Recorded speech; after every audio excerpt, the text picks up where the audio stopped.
Hello everyone. Welcome to the next in the series of review clips designed to expose you to the Biology Theory 201 complete course.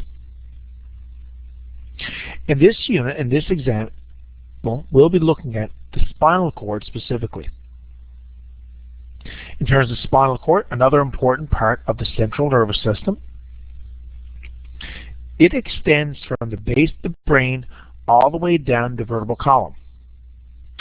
To protect the spinal column, to protect the spinal cord, there's a column of vertebrae, a bony structure that protects it. The spinal cord consists of both white and gray matter. Gray matter is comprised of non-myelinated neurons, whereas the white matter contains myelinated neurons. For each nerve that enters the spinal cord, there will be a ventral and a dorsal root, one towards the belly, one towards the back. The dorsal root receives sensory impulses and transfers them to the brain, whereas the ventral root towards the stomach sends out motor impulses from the brain to the effectors. Part of the functioning of the spinal cord revolves around what's known as reflex acts and reflex arc. A reflex act is defined as an automatic involuntary response to a stimulus, in short, a reflex. Lab 1, which you should have completed, dealt with this. Whereas a reflex arc, on the other hand, is a nerve path that leads from a stimulus to a reflex action. To describe what happens during a reflex arc, it begins when a sensory neuron receives a stimulus, heat, pain. These trigger nerve endings in the hand. The nerve endings are dendrites of a sensory neuron, and a strong stimulus is required to activate this neuron. Upon receiving the impulse, the sensory neuron will generate an impulse which will travel along the sensory neuron. In turn, it goes to the spinal cord, where the signal is passed on to the interneurons, which provides a link between the sensory and motor neurons. From here, a motor neuron will get stimulated, and in turn it will transmit an impulse along its axon. The motor neuron triggers contractions of muscles in your arm, in your leg, and you pull your hand away, in the case your hand being exposed to a hot stove. All the while this is happening, other interneurons in the spinal cord pass a message to your brain, making you aware of what has happened. So a reflex arc involves two systems. There is one system which causes you to move very quickly. Another one relates to your brain where you actually are aware. So looking at some possible questions. Describe one advantage and one disadvantage of a reflex arc response as compared to a normal response from the brain. This question was worth 2%. The answer to this would be as follows. It's quick. It provides removal from danger. It's automatic. Whereas the disadvantage, well, it's possible you may react inappropriately for the situation. There may be an overreaction. In terms of marking, there is 1% awarded for each advantage and 1% awarded for the disadvantage, for a total of 2%. Another example. In which order does an impulse pass through a reflex arc? Well, they all comprise the receptor. From here, we know the signal passes to the sensory neuron. From the sensory neuron, the path goes to the interneuron, where it's analyzed, and from there to the motor neuron, to the effector.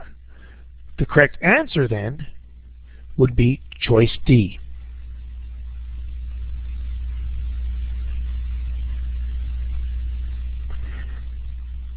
Which action tests for the Babinski reflex? Again, another example question drawn from a public exam.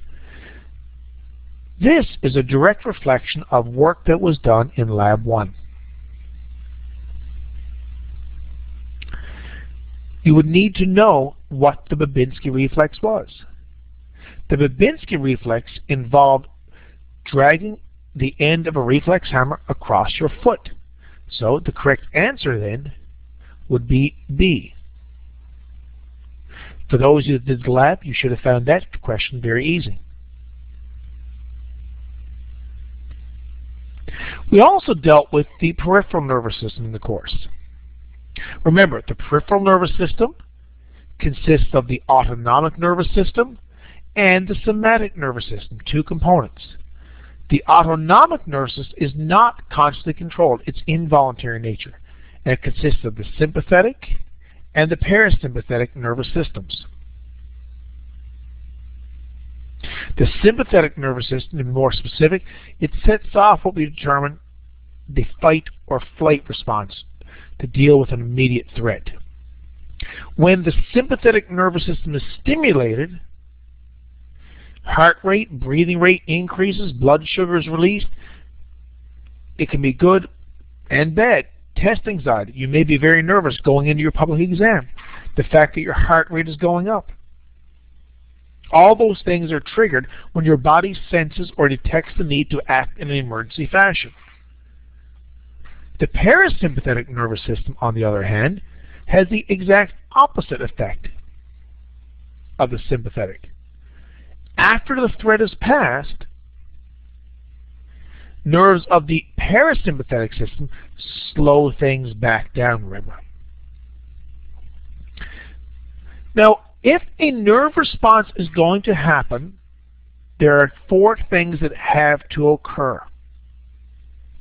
Sensory receptors must there detect the stimulus. There has to be a method for impulse transmission. There needs to be interpretation of that analysis. And lastly, a response has to be carried out by an effector, a muscle or a gland. Again, by way of some sample questions from previous exams, which part of the nervous system includes the parasympathetic nervous system?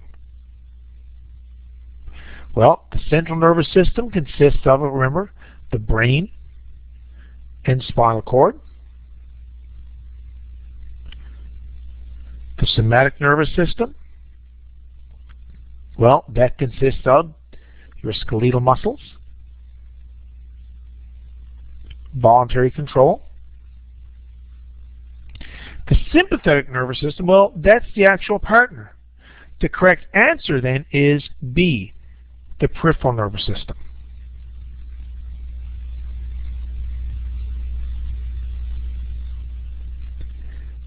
This question, again from an old public exam, which part of the nervous system is responsible for the body returning to a normal state of homeostasis after a frightening event?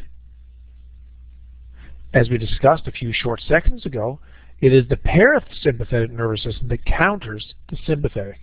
The correct answer is indeed B, parasympathetic. It is the part of the nervous system which brings the heart rate back down. It brings breathing rate back down.